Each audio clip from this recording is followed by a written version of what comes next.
ओम असतो मां सत्गमय तमसो मां ज्योतिर्गमय मृत्युर्मा अमृतं गमय।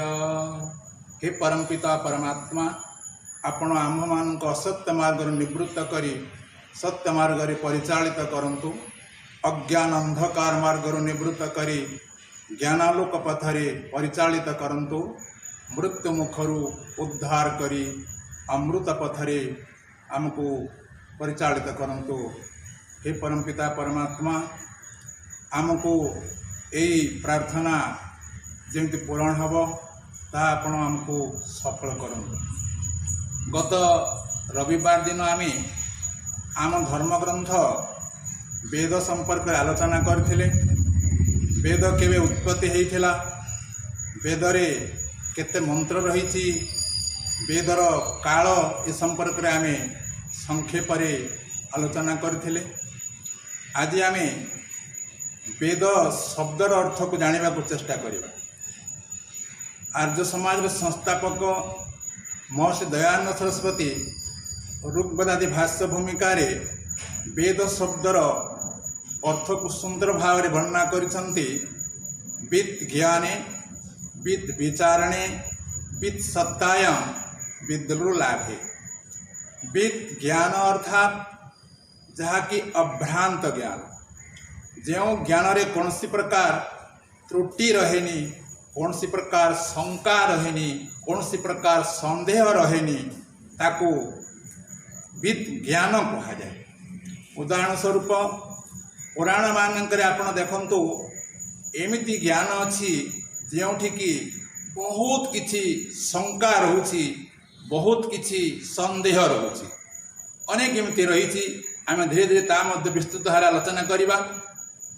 आ वेद विचारणे, विचार अर्थात उत्कृष्ट विचार, जो विचार आमको ए मनुष्य जन्म को सार्थक कर दिए, जो विचार आमको समस्त प्रकार दुखर निवृत्त करी सुख शांति आनंद आड़ को नहीं जाए, जो विचार ए मनुष्य जन्म को सार्थक कर दे, जो विचार भगवान कर निकट को नहीं जाए एवं आमर जन्म पूर्ण हो जाए, सही विचार को यही वेदर ही आपण मैंने प्राप्त करें।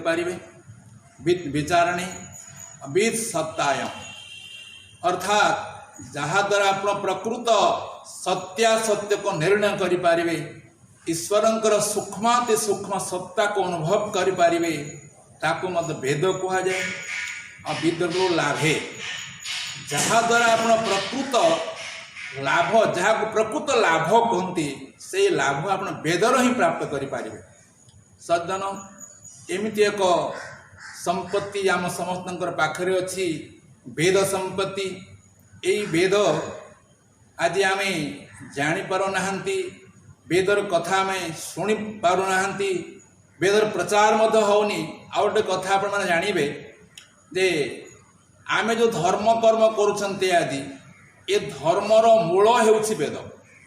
महर्षि मनु कहते जे मूल होउछि धर्म, अर्थात धर्म जिज्ञासमानानं प्रमाणम परमं श्रुति।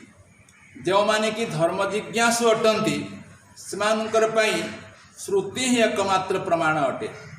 एवं धर्म माने वेदो अखिलो धर्म मूलम, वेद हेउछि समस्त धर्मर मूल।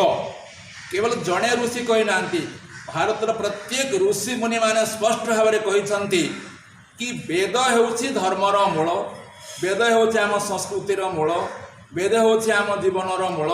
और वैदिक ज्ञान होउछि शुद्ध ज्ञान, पवित्र ज्ञान, अभ्रांत ज्ञान, जो ज्ञान को आम पालन करने द्वारा आम ठीक रास्तार पथिक हो पारिबा। जो ज्ञान को पालन करने द्वारा ए जीवन सार्थक हम, जो ज्ञान को जानिबा द्वारा माने आमर जन्म सार्थक हम, उद्देश्य सार्थक हम, परम पिता परमात्मा को प्राप्त करि पारिबा, सही ज्ञान आज आम भूली जाइछंती। आसंतु आपण माने वेद ज्ञान रे शामिल होंतु और वेद ज्ञान को जानिया पे आपण माने आहरी आग्रह प्रकट करंतु। आहरी आहरी आगो को आम जीवा।